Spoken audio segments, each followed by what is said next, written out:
Perfect. Hello, everyone. You're listening to the Broke Girl Society podcast. My name is Josh. I'm guest hosting today. Christina's still here, but we're going to sort of try something new. We always have the best conversations, and I really want to know more about Christina, and um, I think it'll be a really good conversation. So welcome, Christina. Thank you. Thank you for welcoming to my podcast. Yes, so fun, so fun. Yeah. I had such a good time on the last one that we did, and I'm excited to be involved again. Yeah, I think it'd be great to have you actually ask me questions because I share a little bit of my story throughout the different episodes as I relate to somebody else's parts of their story, but I still struggle with sharing like lots of my own stuff. So Sure. we'll see what kind of questions you ask me and Sure. Well, see how this goes. I think a good start would be tell us what you did today. What I did today, I went to GA this morning. I went to my Saturday morning meeting, and I hadn't been the last few weekends because of different family things and stuff. And so they awarded me my 6th-month keychain today, and I was so excited. Yes. It was great. That's so exciting. Yeah, it was really, really great. I was a little sad because the man that normally runs our meetings, this is like the first time he hasn't been there in like months.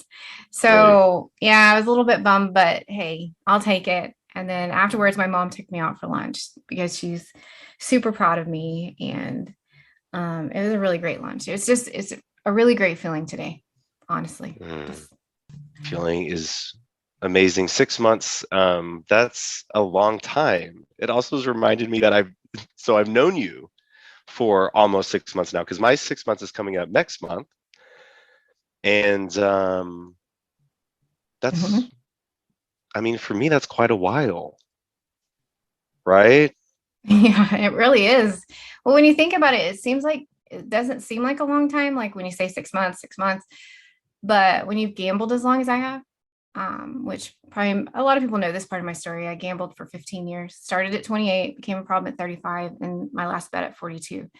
But the last 7-ish being, compulsively and destructively. So to go 6, and in at least that last 7 years, I never went more than a few weeks. I never missed a payday gambling. So to go, and when they shut down, I can't remember, how long did they shut them down for COVID? Was it like during COVID? It wasn't days, that maybe long. 45. Yeah, it was like maybe a couple months at most. Yeah. So I guess I don't count that time because it wasn't a choice. Because I was back within 2 weeks after they reopened. Right. Now, this is your second, attempt at tackling this since you realized that you were a compulsive gambler and were an addict. And how'd that first time go? Well, the first time I started, I just decided I was going to start off the new year and not gamble. Towards the end of 20, it was just, there was so much stress involved in my finances and in my life. I mean, really, since about 2018, it was just bad. And I started making changes in 2018 that had kind of changed my life or put me on the path to have a better life. But I still wasn't accepting that gambling was a problem because I didn't want to acknowledge it. So it was really this thing where you're like, okay, I'm going to make some changes. I want to do better. So you're sort of on this improvement type. And I know that you've had weight loss, right? So was it during this same time that you were also tackling losing weight, or was that after? I lost weight before I stopped gambling. I lost a majority of the weight before I stopped gambling. I lost the majority of the weight in 2020. And it was all these different things that I kept telling myself, well, if I do this, I'll feel better. Well, if I do this, I'll feel better. If I cut this person out of my life, I'll feel better. But in reality, yes, all those things did make me feel better, but it wasn't the source of the pain. Gambling was the source of my pain. I just wasn't accepting it because I didn't want to let it go. It was how I dealt with my emotions. I just didn't want to let it go. Ah, right. Let me ask you a question. You said you didn't want to accept it, right? But if you can go back to that time, do you think you knew it was the source of your problems or what you were going through, or did that realization come later? Or was it something that you were aware of but were pushing away and ignoring it? Or were you really just not aware of how big of a problem it was causing? I don't know the answer to that. I think both. I think I knew in the back of my Yeah, mind, like, okay, I knew the way that I was juggling my bills and the way I wasn't paying bills and the lies. I knew all that was wrong. yeah. And I knew, I knew my actions were wrong. I knew the things that I was doing was wrong. And I Mm, think, yes, deep down, if I really, really am truly honest with myself, yes, deep down, I knew gambling was ruining my life. But, if I look back and I really look at that, but I still just wasn't ready to accept it because I knew that if I talked about it, that they would make me stop. And I didn't want to stop. Even though it was killing me, I didn't want to stop. I wanted to ask that because, a huge part of my recovery is just being in those Facebook groups, seeing people so far in recovery motivates me, but also seeing people who are still in it, who are struggling all the time. That's also a reminder for me. And I don't know about you, but I noticed that, especially for the people that are posting in that big Facebook group we're in, there are people in there who are in their addiction. They've joined the group, so they're, where you are and are where you were really, and that sort of they've acknowledged that this is a problem and now they're trying to figure out how to stop, right? And Yeah. Right. that's, what's so compelling to me, because I hope it's a lot of those people who find this podcast. I hope that you know these conversations that you're having, I hope that's who we're helping. And I think through unpacking how we found our way to a long stint in not gambling and being sober, it's through that discovery that it might some way help them. Because like you just got through saying, you went through this phase where you knew that you needed to, stop to have improvements in your life. But it wasn't until this most recent, you've made it 6 months now, you hit your ultimate low. You've told me the story. I hope they've heard it on your podcast. Do you want to quickly tell us where you were and what happened to really make you start this journey to being 6 months sober, 6 months with no gambling? Yeah, sure. It was a Friday, a payday, Yeah. and uh I hated being there the whole time, but I felt like I couldn't leave. Like I felt so compelled to be there. I had that was the week that I slipped and I had been just trying to chase those losses and then, Mm, which accumulated to payday on that Friday. And so I thought, okay, I'm going to get everything back and then I'm just going to quit again. And then I just lost everything I had in my checking account. And I had, I had the house payment due. I had, all these bills due. It was the first of the month. And I was just tired. And I was sitting in my car and I'm like, I'm never going to be able to beat this. I've tried. I don't know what to do. I don't know where to turn. And I was just sitting in mm, my car and I was like, you know what? I can't do this anymore. And I still remember this moment like it was yesterday. Because I wanted to end it. Like I didn't think there was any other way to when you say you wanted to end it, what do you mean? I wanted to drive off the bridge, the Riverside Bridge. Your life? Yeah, most Yeah. definitely. Mm, And that big bridge uh by that casino. yeah.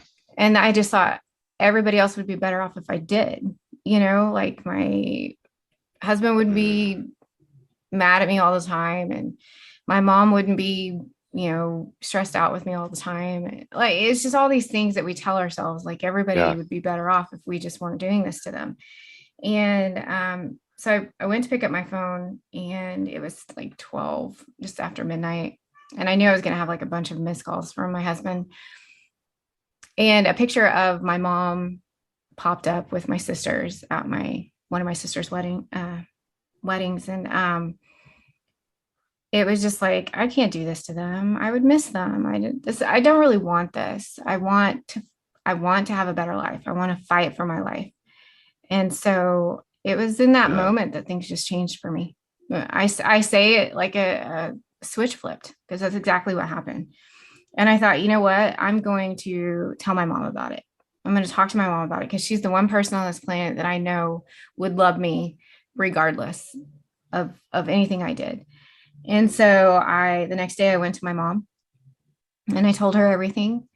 And we just had a really great conversation and we made a plan.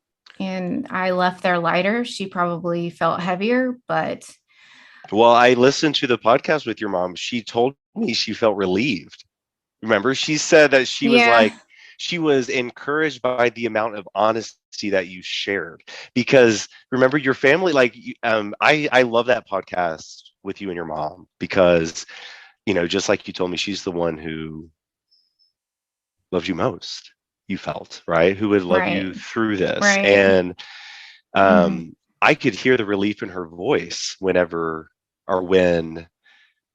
you finally told her everything. And that amount of introspection and self-awareness and honesty that you felt, I could hear her smiling when she talked about you giving that moment. So she probably did feel heavy, and there would be a journey ahead, but it was a powerful moment. Definitely. And it changed things for my whole family, from my relationship with my mom to my relationship with my twin sister, you know. And honestly, I gotta tell you this too. I'm sharing this for the first time. I have my oldest sister who I've kind of kept out of the loop. She doesn't. Why? I don't know. I don't have a good answer for that. I think that's fair. I think, you know, still just kind of being scared to bring people in that, like, she's my sister. Yes. And of course I'm close to her and I love her. It's just, she doesn't live here. So she's not like in the middle of things, and I don't talk to her as often. So I don't know. I mean, most of my family still don't know, even though I'm doing, you know, this podcast and things like that, but they're not going to be looking for a podcast like this, you know, as far as I know. But I did a news interview and I actually sent it to my sister today. I had this moment of like, you know what? I'm over 6 months now. I want to share it with her. I want to be honest with her. And so I sent her the link to this news video. I haven't heard anything back, but I didn't tell her. I just sent her the link and I said, just call me if you want to have a conversation about this, you know, and just kind of left it open for her to figure out how she wants to approach it. I think that's amazing. And let me tell you why. I've actually thought a lot about why I've listened to the podcast that you and I did so many times. And that podcast was a way that I told a lot of people in my life that I'm a compulsive gambler, I'm an addict. And it's very synonymous with you sending that news clip to your sister. Definitely. I'm proud of how far I've come. And I'm proud that I can be here today and talk about it. You know, because 6 months ago, I was still struggling with the thought of being an addict. But now when I think about it, I just think about it as just a part of me, and I'm okay with it. And I know a lot of people still struggle with it. We talked about it. You struggled with it for a long time. Still struggle with it. But for me, still struggle. Yeah. But it's becoming easier. And it's because I remembered when I was listening to that podcast, you know what's so beautiful about it, Christina, specifically for you. I want you to hear this as your friend. What you've done is you've taken something that's supposed to be ugly and bad and shameful and hard, and you've like made it beautiful. You know what I mean? Yeah. And it's I don't know about that is amazing in my opinion, and that is what makes, I think that's a beautiful moment in life when you can take something hard, really embrace it, which is what we're asked to do when we're an addict. We're asked to, and that's the only way I think that we can stay in recovery and stay sober and not gamble. It's through understanding that it's okay, and like think about all the beautiful things you've done, and there's a reason I wanted to ask you about that, because also on that Facebook group there are a lot of frustrated, um affected spouses, affected, like loved ones of gambling addicts find their way on these, they come to these groups, which I think they should, and they are understandably so very upset. They don't understand it. They are, they don't know what to do. But here you are telling this story, of when, what started your journey to being 6 months sober, and you went to your mom's and you said you wanted to drive off the bridge that day because you felt like you were not helping anyone in your life. You were a burden to everyone. You weren't doing anything good. And that, if we're being honest, that's probably true. You probably weren't doing much good. Right. But look at you now. Like, not only have you found this strength, but think about all the people you've helped through this podcast. I love, like, you are so strong on these podcasts, and you find a way to lift people up, and you found a way to be positive. And that's like a huge moment that's like beautiful. You know what I mean? And I think that it's important, if anyone's listening to this podcast who has a loved one who is an addict and is having trouble understanding, I think it's important for them to know that the addict isn't happy themselves. They don't recognize themselves, and you are at that point, and now you're completely transformed. Yeah. Right. Mm-hmm.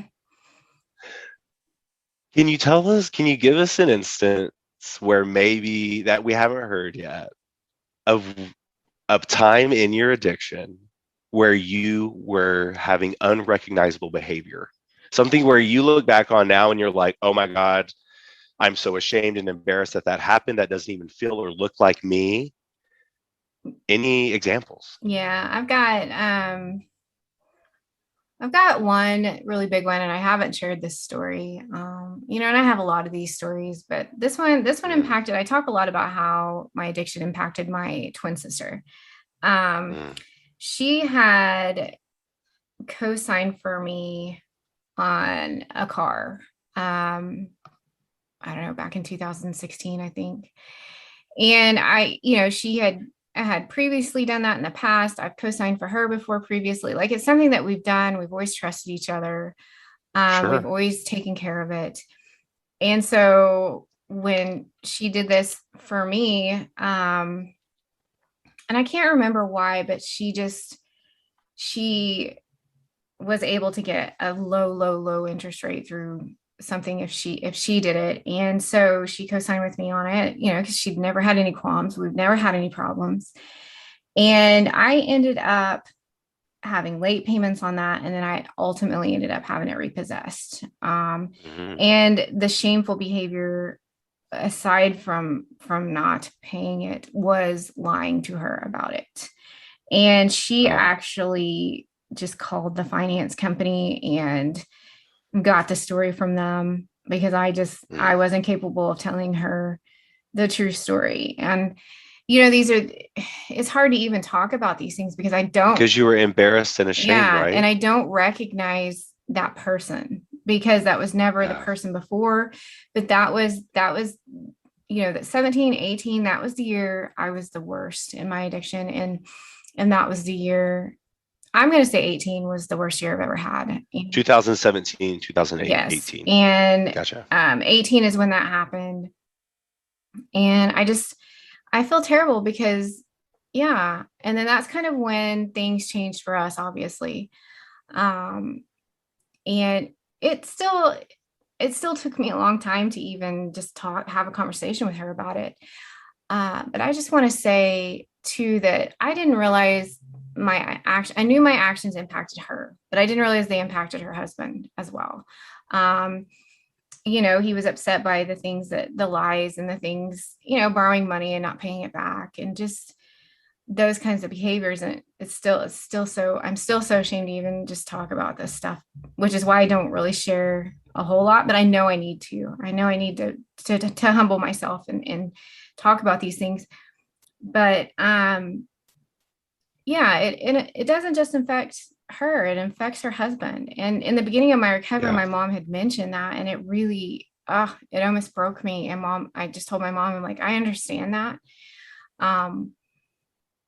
But just the thought of that wanted to send me back to the casino, because it's such a hard emotion to think of all the people that my gambling choices, my addiction affected. And I just want to say my sister is the most beautiful person in the world. Like, she has forgiven me. She does a lot of the behind the scenes with the Broke Girl Society, and she's just a huge champion for me. And I couldn't be more blessed. I honestly couldn't be more blessed.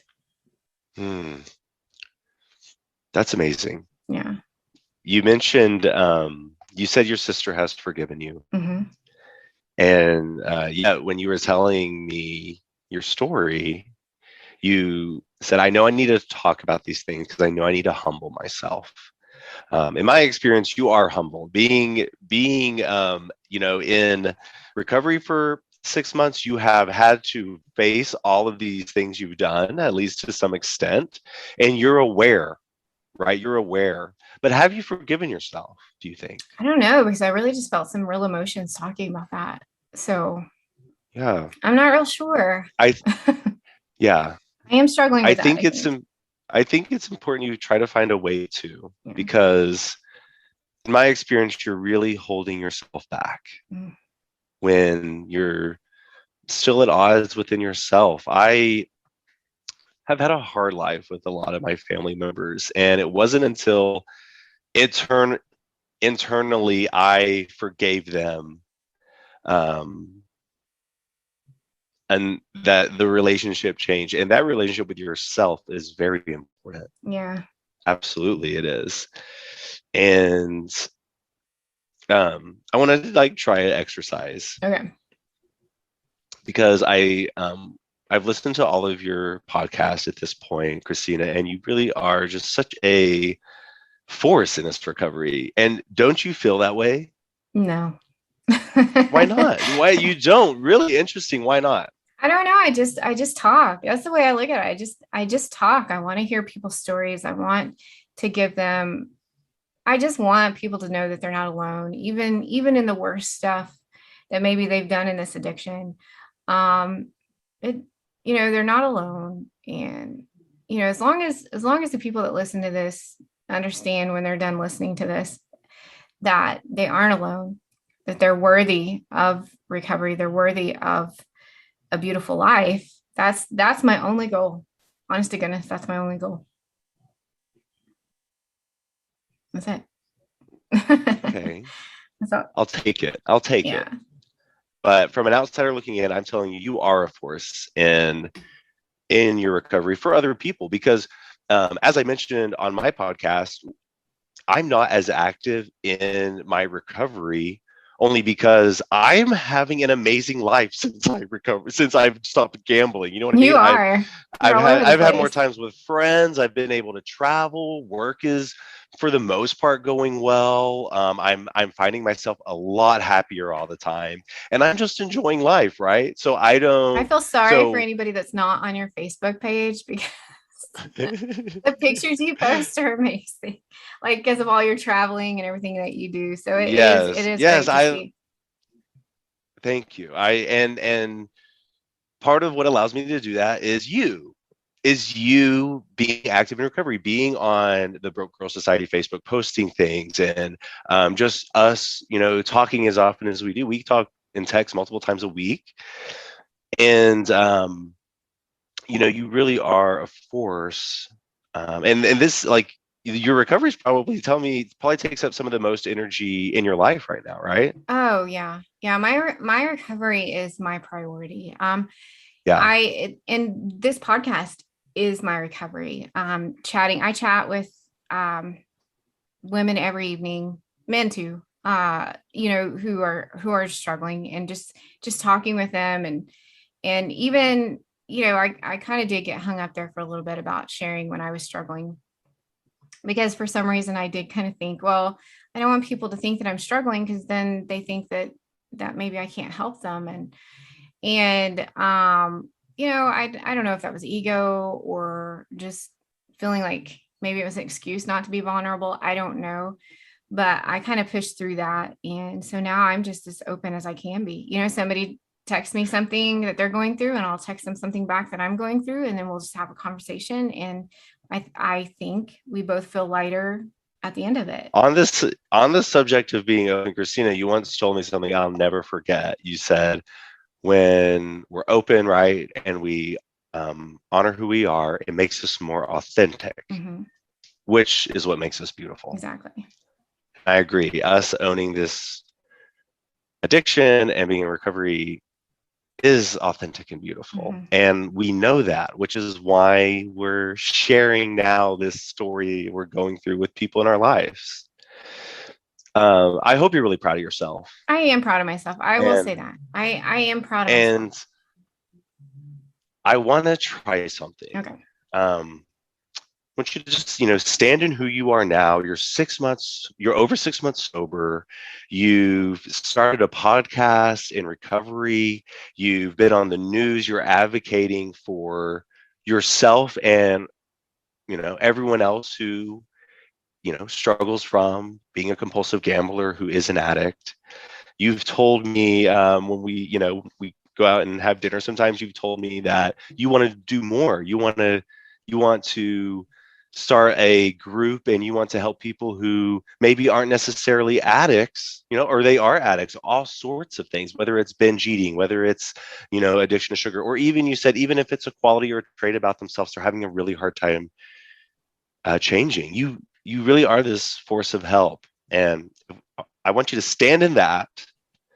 And then I want you to imagine Christina in 2018 in her addiction, sitting at a slot machine, because slots was your thing, right?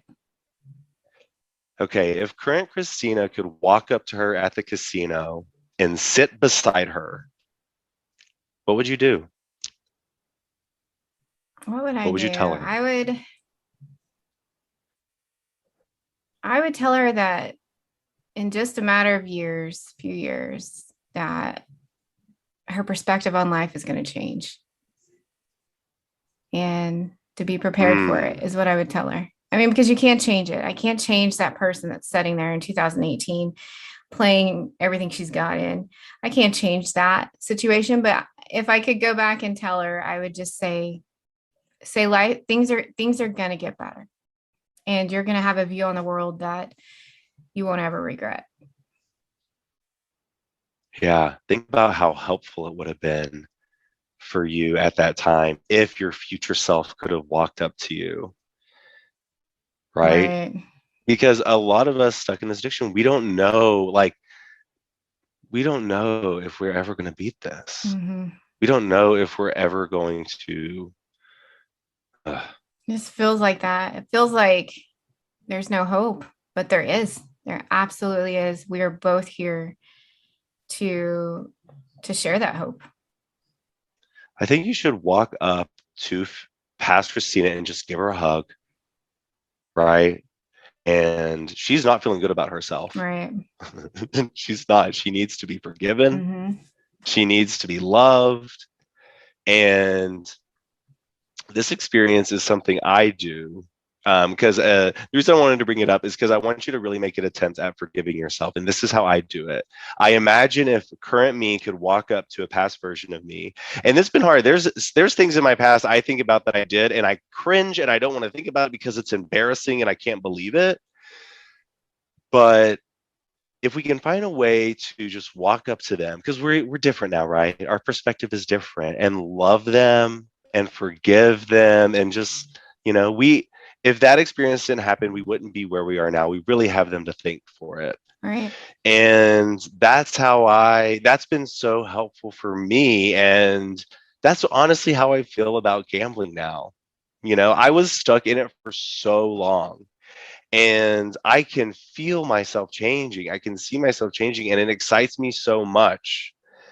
And I was stuck in it for, as long as you were. I had started gambling when I was 15, and I didn't want to leave because I knew that once I stopped, all this work was going to happen. I knew I was going to have to reconcile with all the financial damage that I did, the people that, and I tried several times to do it by myself, by not telling people in my life that I was struggling with gambling, and I didn't want to talk about it. So I was like, okay, I need to stop, but I couldn't. So I didn't share anything with anyone.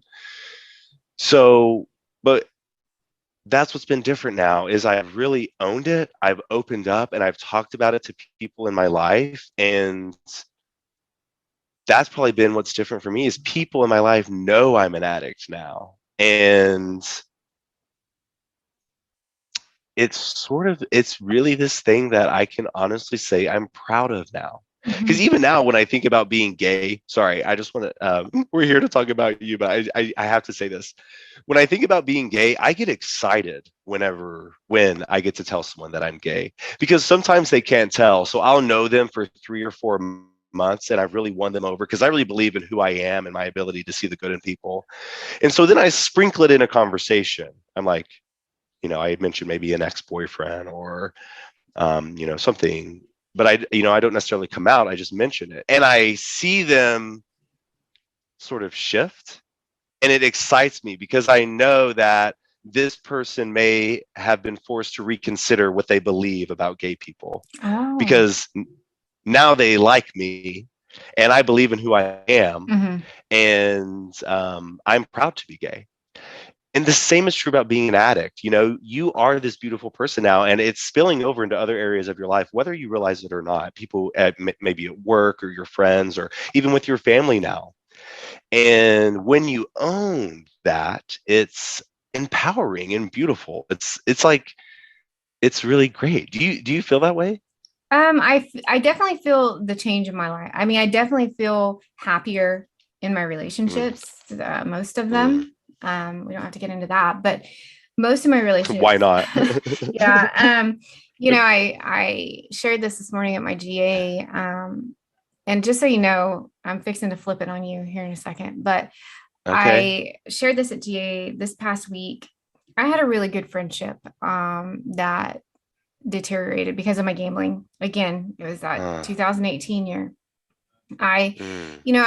She was my best friend since second grade, and we had a third mutual friend, and the three of us were really, really close. And I had a pretty good falling out with that third friend, and I was okay letting that relationship go. It was a relationship I should have let go a long time ago.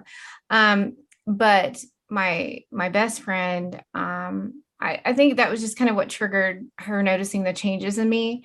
And, I quit going to, all the functions that they all went to. And I was isolating myself, and I just wasn't being a very good friend.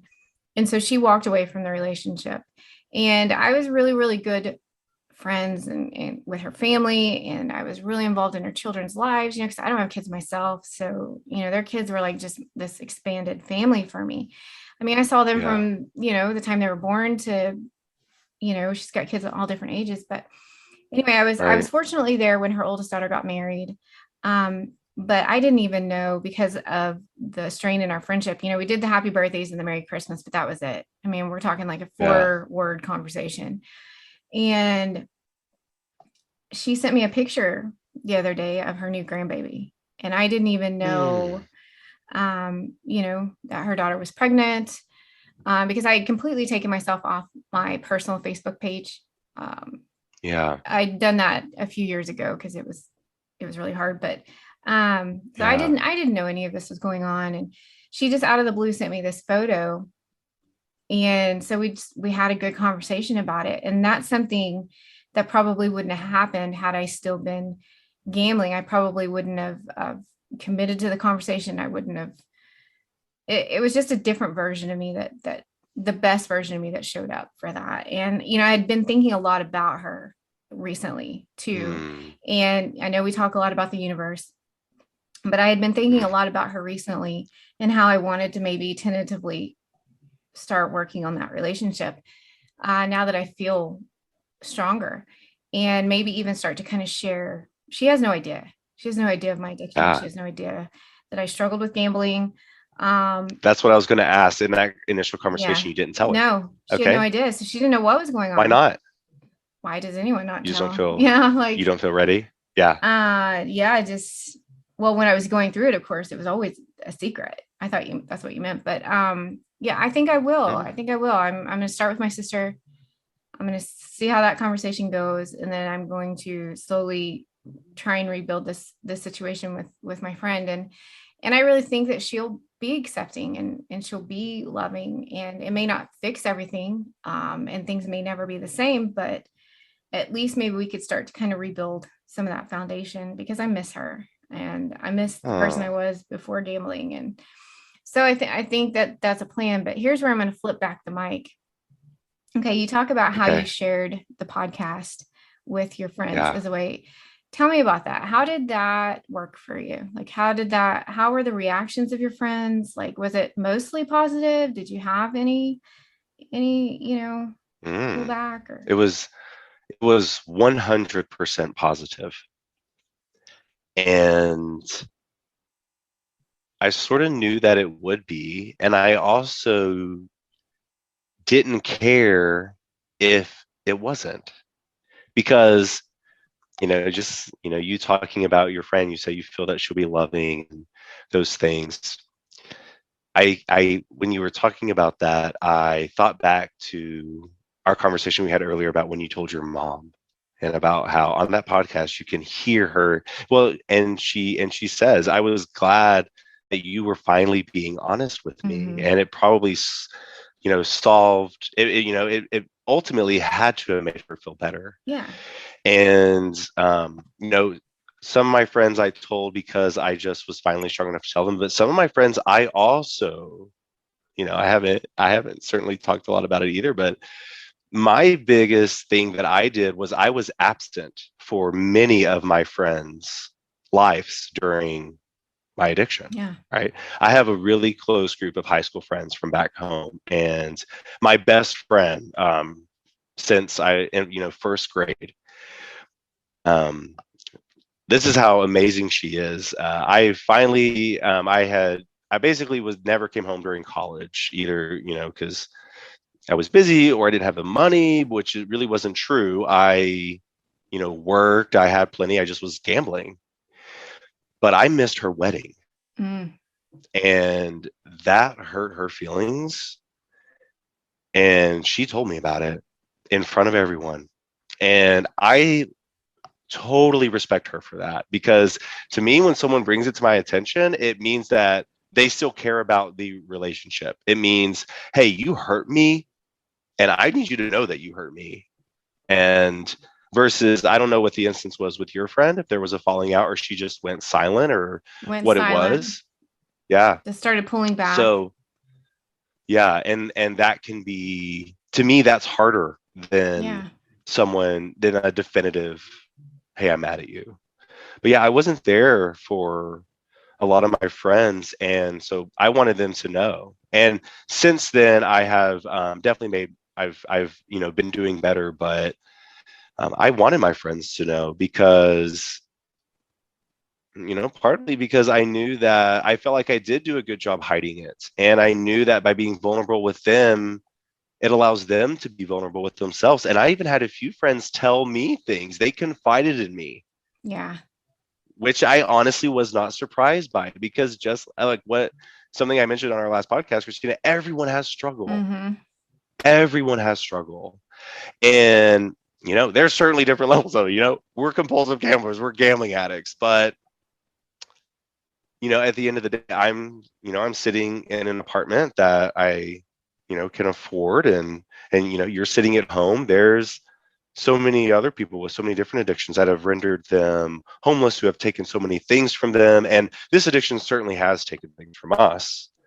But there's energetically, I told you, I feel like I'm changing, and I wanted to tell people. And that podcast, I was so proud of it because I was able to, first of all, it was empowering to be able to share something, when I am, you know, far into recovery, at least from my perspective, right? Versus when there was only 3 or 4 people that I told in my life who, when I was like still really, really, really, really struggling with it. Because that early recovery, oh, like those first couple months, I don't know about you, but those were hard. No. Those Yeah. were so hard. I think I was like the second person you told Yeah. early recovery. And yeah, it was, it was really hard. And so I think I'm just getting strength now. And I know that in my future, there is a Facebook post going to be happening on my Facebook where I come out to everyone Again. right, second time, that I'm a compulsive gambler. And I almost feel it's my responsibility to do so now because of what I told you. When if a lot of people see me as this positive light in the world, and a lot of them may, and the thing about social media is we can really portray a version of ourselves, and I feel like that part of me is very true. But that being said, I still struggle. I struggled silently with something very embarrassing, personal. And if I can step in and accept that part of myself and love myself and find strength, then I know that it will inspire other people to do the same. I mean, literally, you're doing it for me. You know what I mean? And that's why I've been starting to share things with people. And like I said, I'm proud of it now. Mhm. I really am. Like, it's changed me. I'm better now because of it. Yeah. And it's getting easier. And I think it will continue to do that until it's just a chapter of our life. And I think for most of us, it can just be a chapter in our life. Like we go into recovery and we live our life in recovery. And then there's, like for me, I'll probably be talking about this for the rest of my life, I hope, because this isn't a problem that's going to go away. Unfortunately, it's not a problem that's going to get fixed overnight. I'm hoping that, things start to come in place that really can help people recognize that gambling addiction is a serious addiction. It's not the stepchild of addiction. It's not something that's just because somebody can't control themselves. It's a serious addiction. And I pray, that we can somehow get ahead of it, as technology becomes more prominent in the gaming industry. But so I know for myself, this will be something that I will be involved in for the rest of my days. And I think that's important. Yeah. Because everything you said is so important. I mean, yeah, especially when it comes to compulsive gambling and being a gambling addict, it really does not have a lot of awareness in the spectrum of addictions in the communities and things like that. I think that's really important. But what's so compelling to me from a spiritual standpoint, I'm a very spiritual person. I love seeing how people change and transform. And that's what's so compelling to me, is the transformation of people who fight addiction. Yeah. You literally become a new person. And I've experienced transformation in my life from being born gay and, different trials I've had to go through. I've really felt that getting through those dark moments and how you get through those moments can really change you. I believe that. I know that. I've experienced that.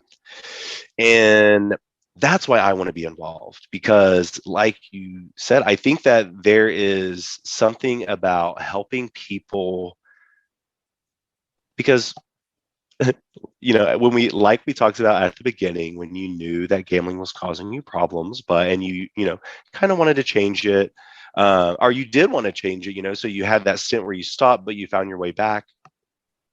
I think most people have a level of self-awareness where they're able to see something in their life that is holding them back. Whether it be, I'm in a really toxic relationship, we yell at screaming at each other, it's bad, but it may never occur to them that they should leave it, right? Or Maybe they realize they're really quick to anger, Mhm. and I think we get to a point in our lives where we see these things about ourselves, and when we make a step towards changing them, it softens us. And I hope that people can, and that's what I think is so beautiful about helping people and what you want to do, because I think if we can find a way to help people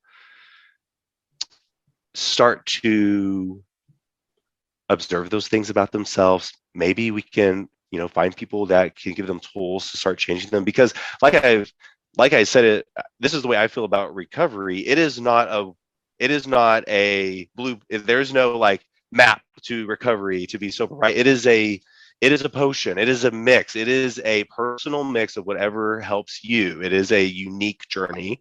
And it's about finding the things that help you stay sober, not gamble, or not engage in a activity, trait, or whatever it is that is bad for you. Right. And that's where the transformation happens. And that is what is so compelling to me.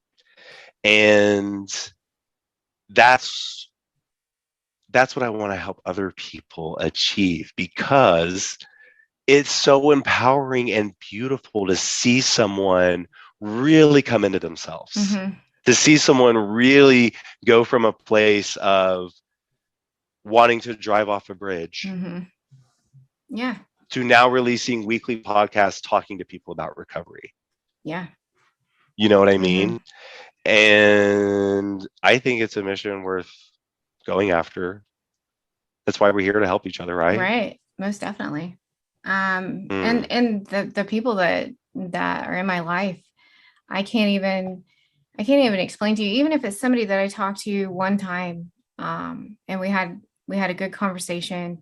We both felt better at the end of it. And then, maybe we haven't talked much since. That person is still in my heart. I still think about those conversations and those things, because it's all like just helping me put the pieces back, and hopefully I'm helping them put the pieces back. And yeah, I'm just going to continue to talk about it. That's just what I need to do. And I've never felt so strongly about something in my life. So I love that. This is a great segue because I want to get spiritual. Can we? yeah, Let's do it. Okay. So you mention your higher power a lot. mm-hmm. In a nutshell, explain to me what that higher power is. What feels true for you? What is that relationship like? My definition of the higher power is constantly changing. It's still growing. When I first started recovery, my head was just so boggled up. I didn't really know. It hung me up, Yeah. trying to, one, recognize a higher power, two, give control of my life over to a higher power. So I got really hung up there. And it was just starting to see what made me realize that there was a higher power. Yeah. Was just the collection of people that started showing up in my life at the time that they started Yeah. showing up. It's like the minute I decided, okay, I'm going to do something different. I've got to do something different. I can't do this alone. It was like my mom showed up, not like physically, but like she was there for me.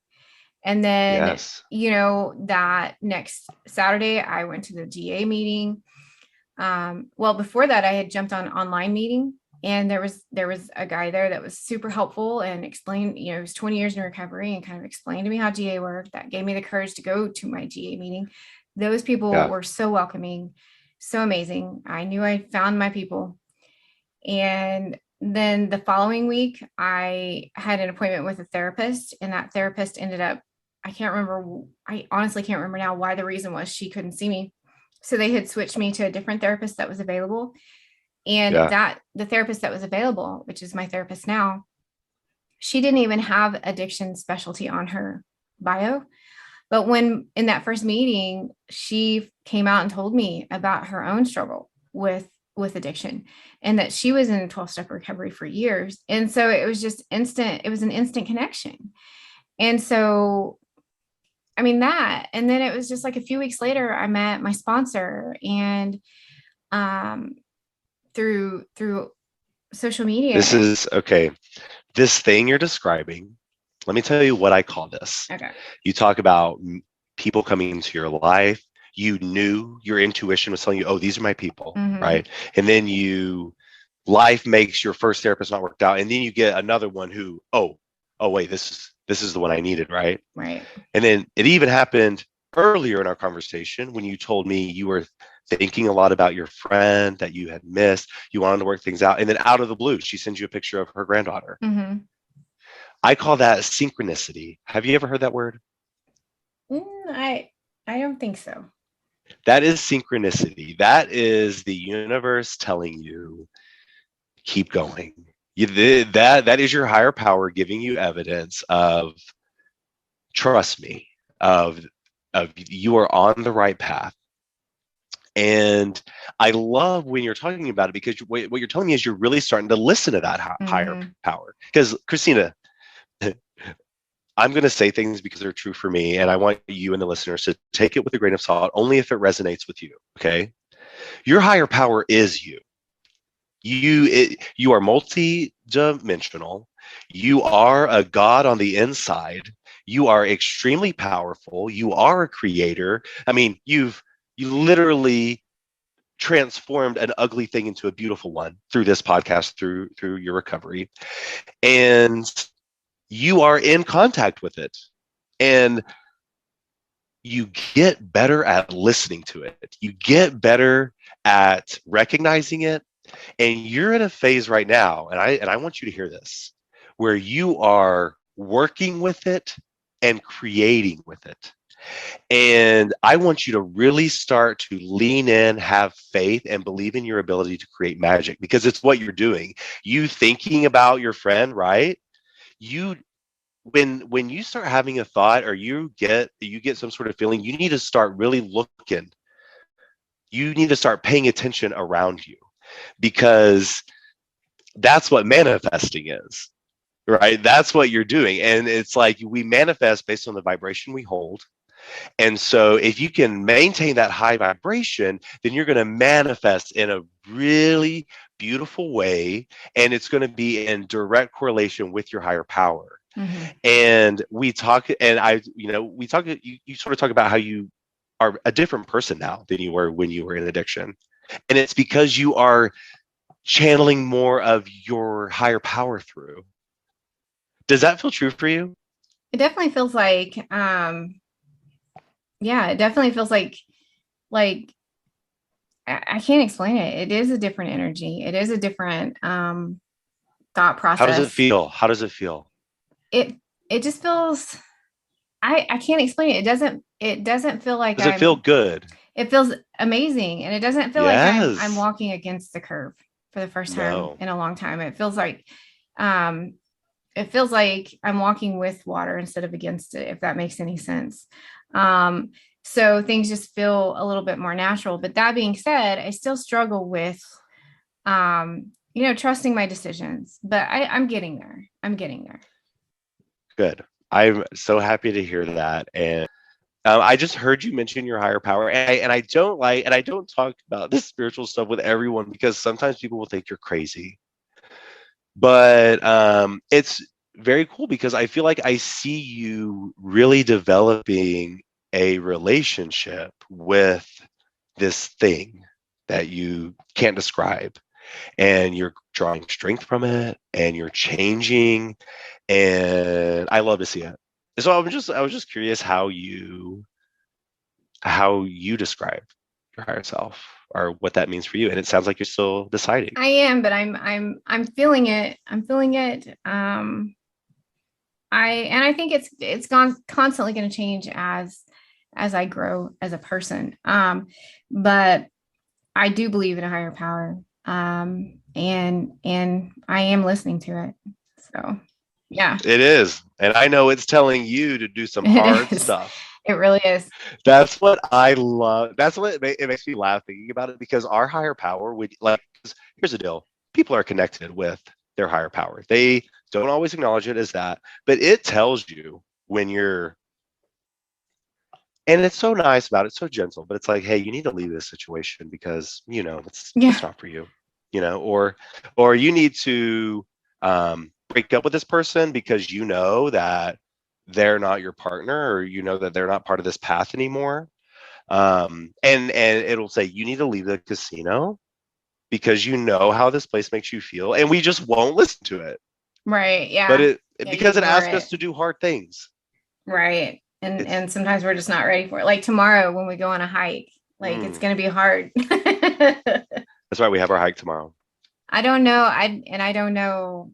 It's been a couple of years since I've been, and I know they've added a lot more trails and stuff like that. So it's gonna be an amazing day with nature though. And I need it. We will be So mindful yes. and just enjoy being in No nature. technology. Right. Yeah. So, I think we start winding down. Yes. So, this podcast, the Broke Girl Society podcast, has been so amazing. You've had not only gambling addicts on, you've had, your mom on, you've had an affected spouse on. And I think it helps people, not only the people on the podcast, but anyone who's listening. And um, right now, if anyone is interested in being on the podcast and talking about your problems, and we will keep it anonymous, or maybe you just want someone to talk to or want to be a part of a group of ladies in recovery, email Christina. Christina, what is your email address? Okay. It's brokegirl.cr@gmail.com. Okay, brokegirl.cr@gmail.com. Shoot Christina an email. Tell her a little bit of your story. If you're interested in being on, and want to talk about anything, whether it be a trait that you want to change, something you want to, you know, improve on, or maybe you're an addict and you don't know what to do. So send Mm-hmm. her an email. Um, Also, check out Broke Girl Society on Facebook. There's an Instagram as well. It's a great community for recovery. And Christina, I really enjoyed doing this podcast. I hope you let me come and be a part of some more. Definitely. Definitely. You're an amazing co-host. Mm, Thank you so Yeah. much. Well, um, I guess we'll talk tomorrow. We're going on a hike, Yes. And I'm and actually looking forward to it. It's only going to be, 96, but perfect. it'll be shaded. It'll be So, great. All yeah. right. Well, until then, Okay. bye. Bye.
Perfect.